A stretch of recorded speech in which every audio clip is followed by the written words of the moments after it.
Welcome everyone, this is DK here with my brand new video. Today I'm having something special for unboxing. Well, I'm gonna unbox a home UPS inverter from the brand Luminous Zelo 1100.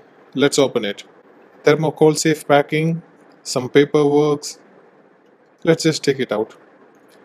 About the product, Zelo 1100 comes with a 900 wattage amps. It has a digital display of both backup power as well as the battery charging time. It also has a battery water level indicator. Most of the features are accommodated at the rear end of the UPS. First of all, it's an MCB safety trip which trips when overload or short circuit, etc.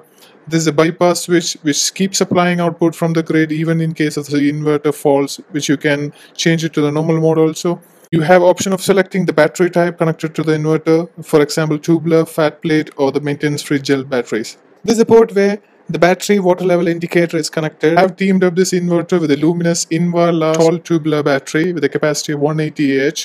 It's working perfectly, as you can see, with 9 hours and 59 minutes of non-stop supply.